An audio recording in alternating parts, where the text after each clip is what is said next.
আসসালামু আলাইকুম রহমতুল্লাহি ওয়া বারাকাতুহু।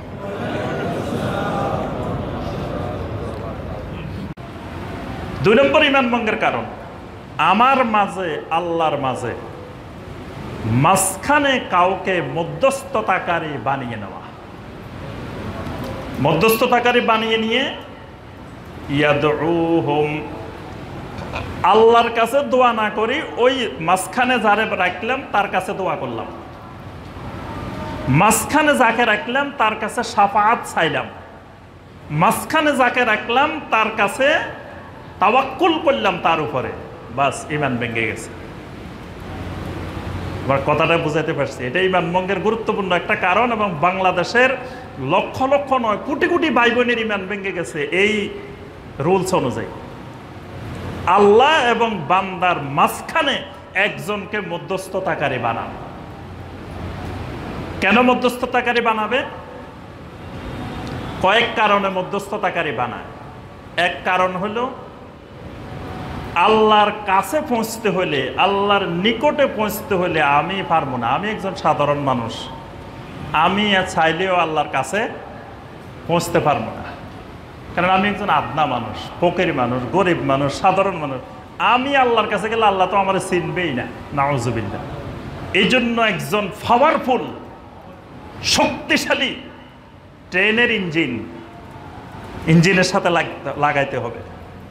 দেখবেন আমাদের দেশে বয়ানে এই ওয়াজটা বেশি হয়, মিয়া আপনারা সবাই ট্রেনের খালি ডাব্বা, খালি বগি, আর হুজুর হইলেন কি ইঞ্জিনের সাথে খালি লাগাই দিবেন। কেমনে লাগাইবেন? পাগড়ি দিয়ে লাগাইবেন, হাত দিয়ে লাগাইবেন, বিভিন্ন মাধ্যমে খালি আটকাই দিবেন। বাস আটকাই দিলে কিয়ামতের ময়দানে আমাদের কোনো হুজুর জাহাজ নিয়ে রওনা দিবে, কোনো হুজুর ট্রেন নিয়ে রওনা দিবে, কোনো হুজুর বাস নিয়ে রওনা দিবে, এক একজন এক একটা নিয়ে যে যেটা পাবে। নদী পথ হইলে জাহাজ, তারপরে ট্রেনের রাস্তা পাইলে ট্রেন, এক একজন এক একটা নিয়ে রওনা দিব। আপনি যেখানে আটকাইছেন বাস এক কয়টানে জান্নাতে চলে যাবে, নাউজুবিল্লাহ। এই বিশ্বাস, এই দাওয়াত যে দিছে সেও সাথে সাথে ঈমান শেষ। যারা বিশ্বাস করে আটকাইছে তাদের ঈমানও শেষ, কারণ সে সরাসরি আল্লাহর কাছে না গিয়ে মধ্যস্থতাকারীর কাছে গেছে। এই মধ্যস্থতাকারী বানাইলে ঈমান ভেঙে যায়। এই জন্য আল্লাহ পাক কোরআনে কারিমে অসংখ্য আয়াতে কথাটা বলছেন। সূরা আজ-জুমারের 2 এবং 3 নম্বর আয়াত, ওয়াল্লাযীনা ইত্তাখাযু মিন দুনিহি আউলিয়া মা না'বুদুহুম ইল্লা লিয়ুকাররিবুনা ইলাল্লাহি যুলফা। আল্লাহ রাব্বুল আলামিন বলেন, ওয়াল্লাযীনা ইত্তাখাযু মিন দুনিহি আউলিয়া, যারা আল্লাহ ছাড়া অন্যান্যদেরকে আউলিয়া, অভিভাবক, মুরব্বী হিসাবে ধারণ করে, গ্রহণ করে। কেন করে? মা না'বুদুহুম ইল্লা লিয়ুকাররিবুনা ইলাল্লাহি যুলফা, কারণ হলো এরা আমাদেরকে আল্লাহর নিকটবর্তী করে দিবে। এটা আরবের মুশরিকদের কথা।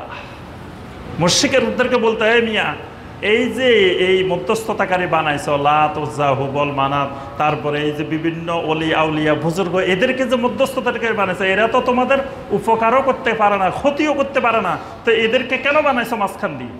তো মুশরিকেরা জবাবটা দিত, বানাইছি এই জন্য যে এরা আমাদেরকে আল্লাহর নিকটবর্তী করে দিবে, মুকাররাবিন বানাইয়ে দিবে। কারণ আমরা সাধারণ মানুষ, আমরা পারবো না আল্লাহর কাছে পৌঁছতে।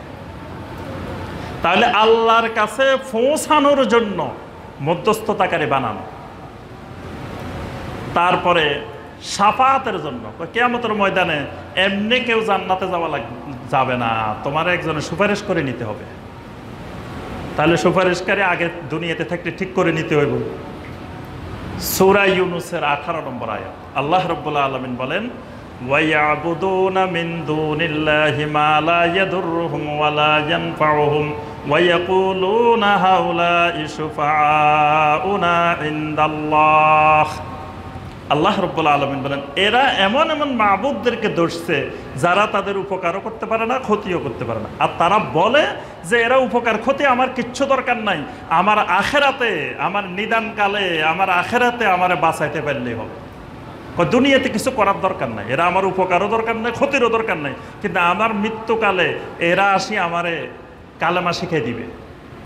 কিয়ামতের ময়দানে এরা আমাকে সুপারিশ করে জান্নাতে নিয়ে যাব, এই জন্য আমার জান মাল সব আমি ফানা করে দিচ্ছি। এটা আরবের মুশরিকদের কথা ছিল, সুপারিশের জন্য, শাফাআতের জন্য এরা এই কাজটা করত। আবার অনেককে জিজ্ঞাসা করলে, ভাই এই কাজ করছেন কেন, আপনি এইভাবে আপনি মধ্যস্থতাকারী বানাইছেন কেন? তো বলে যে শুনেন, উসিলা ধরতে হবে, উসিলা ছাড়া উপায় নাই, উসিলা ছাড়া উপায় নাই। কই পাইছেন উসিলা? তো মিয়া কোরআনেই তো আছে, সূরা আল মায়েদার 35 নম্বর আয়াত। আল্লাহ পাক বলছেন, ইয়া আইয়ুহাল্লাযীনা আমানুত্তাকুল্লাহ ওয়াবতাগু ইলাইহিল ওয়াসিলা। আল্লাহ কত সুন্দর করে বলে দিছে উসিলা ধরার জন্য, উসিলা ধরতে হবে। নাউযুবিল্লাহ, কোরআনের আয়াত দিয়ে শিরকের দলিল, মানে কোরআনের আয়াতকে নিজে নিজে বুঝে কোরআনের আয়াতকে বাংলা মনে করে নিছে যে আল্লাহ মনে হয় বাংলা ভাষায় কোরআন নাজিল করছে, মানে ওয়াবতাগু ইলাইহিল ওয়াসিলা বলছে, বাস বুঝে গেছে যে আল্লাহ ওসিলা ধরতে বলছে। আল্লাহ আর এটার ব্যাখ্যা তাফসীর দরকার নাই। এখানে ওয়াসিলা মানে আল কুরবা।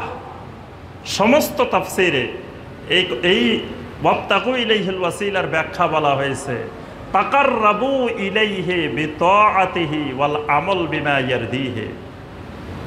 আল্লাহ পাক বলছেন, আল্লাহর আনুগত্যের মাধ্যমে যেই আমলে আল্লাহ সন্তুষ্ট হন, এরকম আমল বেশি বেশি করার মাধ্যমে আল্লাহর নিকটবর্তী হওয়া, এটাই হলো ওয়াবতাগু ইলাইহিল ওয়াসিলা, অর্থাৎ বেশি বেশি নফল ইবাদত বন্দেগী করা। এখানে আল্লাহ প্রথম বলছেন ইয়া আইয়ুহাল্লাযীনা আমানুত্তাকুল্লাহ, তাকওয়ার কথা বলছেন। তাকওয়া হলো ফরজ ইবাদত করা, হারাম থেকে বিরত থাকা, এটার নাম তাকওয়া। এরপরে বলছেন ওয়াবতাগু ইলাইহিল ওয়াসিলা, এটা হলো শুধু ফরজ ইবাদত করে বসে থাকবে না, সন্তুষ্ট হয়ে থাকবে না, বেশি বেশি নফল ইবাদত করতে হবে। ফরজ নামাজ পড়ছো, সাথে সাথে নফল নামাজ, সুন্নত নামাজও পড়তে হবে। ফরজ রমাদানে সিয়াম পালন করছো, পাশাপাশি নফল সিয়ামও পালন করবা। ফরজ হজ করছো, পাশাপাশি উমরাও করবা। ফরজ যাকাত দিছ, পাশাপাশি নফল যাকাত সদাকা করবা, বেশি বেশি আল্লাহর রাস্তায় দান করবা। এটাই হলো ওয়াবতাগু ইলাইহিল ওয়াসিলা। হারাম থেকে বিরত থাকছো, কিন্তু মাকরু করো, এটাও করা যাবে না। হারাম থেকে যেমন বিরত থাকবা, মাকরু থেকেও বিরত থাকবা। ওয়াবতাগু ইলাইহিল ওয়াসিলা মানে এটা। আমাদের দেশে অনেকে মাকরুকে কিছুই মনে করে না, কয় ধূমপান করা এটা মাকরু। মাকরু কই বাস হালাল বানাই ফেলছে। মাকরু মানে মনে হয় যে হালাল। মাকরু মানেও এটা নিষিদ্ধ, এটা অপছন্দনীয়, এটা করা যাবে না। অনেকে জর্দা, তামাক এগুলারে হালাল বানানোর জন্য কয় এগুলা মিয়া নিষিদ্ধ হইলেও সর্বোচ্চ মাকরু, বাস মাকরু মানে মনে হচ্ছে হালাল। তাহলে আল্লাহ এবং বান্দার মধ্যস্থতাকারী যদি বানানো হয়, এবং ওই মধ্যস্থতাকারীকে যদি মনে করা হয় যে শোনো, মানে এই শয়তান মানুষকে এই বুদ্ধিটা দেয়। মুশরিকেরা যুগে যুগে এই কাজটা করতো, বলতো যে শোনো, যে আমরা যদি প্রধানমন্ত্রীর কাছে বা রাষ্ট্রপতির কাছে বা আমরা কোনো মন্ত্রীর কাছে কিছু চাই, আমাদের এখানে একটা রাস্তা দরকার বা আমাদের এখান দিয়ে একটা কিছু দরকার, তো সরাসরি কি মিয়া ওখানে চলে যাওয়া যায়? কি করতে হবে? ওই প্রধানমন্ত্রীর এপিএস, পিএস, পিয়ন এরকম লোক যদি ধরতে পারো, তাহলে তারাই তোমার কাজটা আনি দিবে সহজেই। এই জন্য আল্লাহর কাছে সরাসরি ধর্ণা দিলে পাইতেও পারো, নাও পাইতে পারো। ভাগ্য ভালো হইলে পাইতে পারো, না ভাগ্য ভালো না হইলে নাও পাইতে পারো, নাউজুবিল্লাহ। কিন্তু আল্লাহর যারা মুকাররাবিন, আল্লাহর যারা পিএস, আল্লাহর যারা এপিএস আছে, এদেরকে যদি ধরতে পারো, তাহলে এরা সুযোগ মতো ফাইলটা আল্লাহ থেকে সিগনেচার করায় আনি দিবে।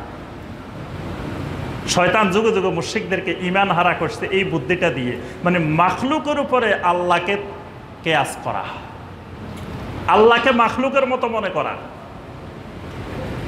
এই আল্লাহ এবং বান্দার মধ্যস্থতাকারী মানুষ এই কারণেই বানায়। দেখবেন যত লোক মধ্যস্থতাকারী বানাইছে, ওদের সাথে একটু খাতির করে ওদের মনের কথাটা বাইর করার চেষ্টা করবেন, কেন সে ওই জায়গায় যায়। তারে আপনি প্রথমে জিজ্ঞাসা করলে সে বলবে না, তার সাথে কয়েকদিন সম্পর্ক করবেন, খালি ভালো করে খাওয়াইবেন, চা খাওয়াইবেন, নাস্তা করাবেন, সম্পর্ক করবেন।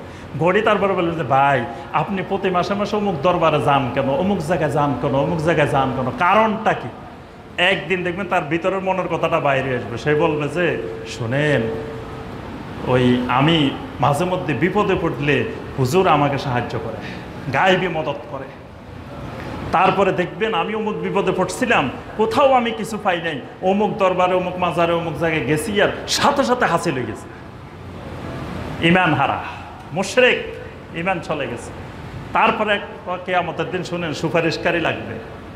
হ্যাঁ, আর অনেক গুনাহ করে ফেলছি, সুদ খাইছি, ঘুষ খাইছি, অফিসে বসে বসে কোটি কোটি টাকা ঘুষ খাইছি, এখন বাড়িঘর বানাইছি, এখন তো শেষ বয়সে, এখন কি করব, এখন তো জান্নাতে যাওয়া দরকার। তাই জান্নাতের ওই ঠিকাদারি যেহেতু হুজুরের নিচে, হুজুর বলতেছে তোমার বেশি কিছু দরকার নাই, তুমি খালি আমার কাছে আসা যাওয়া করো, সম্পদ অবৈধ কোটি কোটি টাকা বানাইছো, কিছু সম্পদ এখানে খরচ করো, বাস জান্নাতের জামিনদার। নাউজুবিল্লাহ। এইভাবেই মানুষ ঈমান হারা হচ্ছে।